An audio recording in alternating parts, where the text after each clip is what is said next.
Okay, so our final topic of the session talks about um, how some parts of California had no rain in February.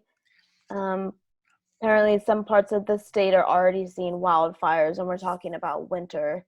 So this goes back into, I don't know if I want to call it an argument, but California is, I've heard it's like ground zero for climate change before.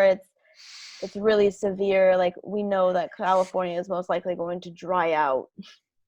Wildfire seasons are going to become more extreme because it's getting drier and drier here.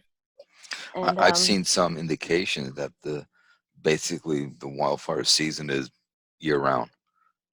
right. And that takes water.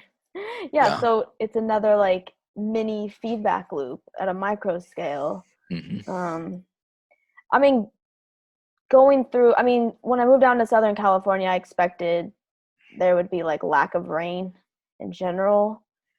There hasn't been like any rain. It's been like 2 days, but barely. It's been like overnight rain, so like barely like did anything.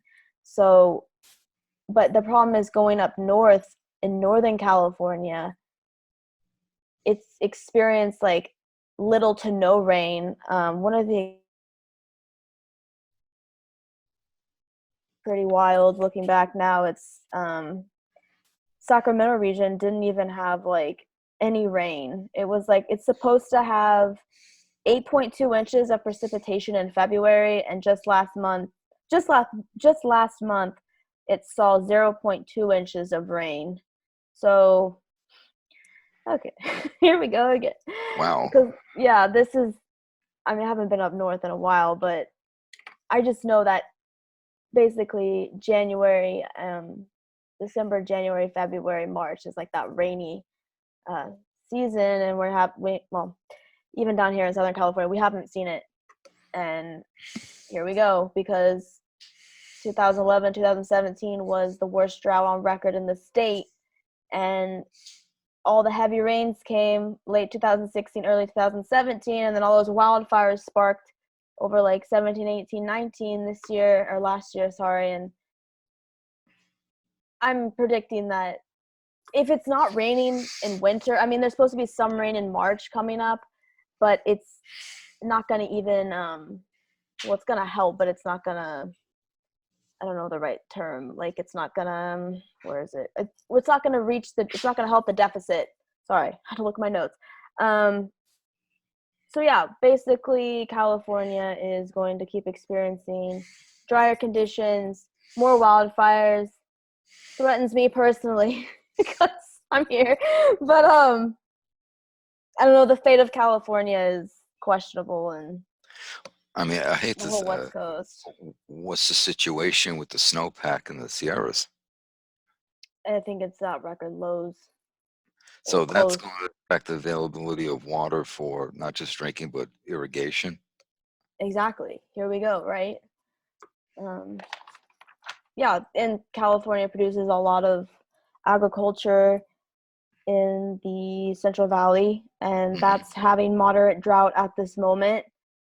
Um, it's It, just, go ahead. no, no, I was just saying this.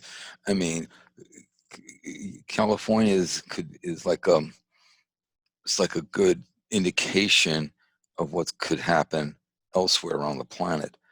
Aside from the fact that the Arctic is the fastest warming place on the entire planet. I mean, you've got situations again. It comes down to dry areas get drier, wet areas get wetter. So now you're drying out the ground. Hmm. You dry out the ground because the warmer air can hold more moisture, and it's going to do what? It's going to suck the moisture out of the ground. That And dry makes it out the more vegetation. vulnerable to fires. And we're seeing this across the circumpolar north as well. I mean, places in Sweden a couple of summers ago above the Arctic Circle had forest fires raging out of control. Right. That's You know, crazy. so you got California literally burning down. You've got the Arctic probably going up in smoke. In fact, the whole Midwest is now really fire prone. I mean, it's just, and you burn those trees, and you're doing what? You're adding the CO2 from killing those trees into the atmosphere. Right, they become a carbon producer with the wildfires. Carbon source, yeah, exactly. Yeah, carbon source. Um, so yeah, back to the article. It just says that a handful of small wildfires have already occurred in Northern California over the past 2 weeks. So an expert says that it's alarming to see wildfires so early in the year. Okay, yeah, it just goes back to it doesn't matter what month it is anymore. California can have a wildfire year round. And yeah, they just become more and more common. I mean, in my 20s, and like I can remember when I was younger, maybe once in a while, but now it's like every year, especially the Yeah, last decade. And that goes back to that extreme drought from 2011 to 2017. Um, our water sources were extremely low. you know, yeah. I'm It's when you've when you so you don't have the snowpack, so you mhm. have less water from that, coupled with not replenishing water, no precipitation, and then you've burned down the place. I don't know how many millions of people live in California, but it would not surprise me if at least Southern California became uninhabitable I within know. I a wait, couple of sorry. decades. Within a couple of decades. Oh God, Chip. I gotta get out of here eventually. I'm going up north to Canada if they allow me to come. Shit, can you like? I mean, Vancouver, right? That was the plan. We'll But, see. But but yeah, seriously, that's alarming.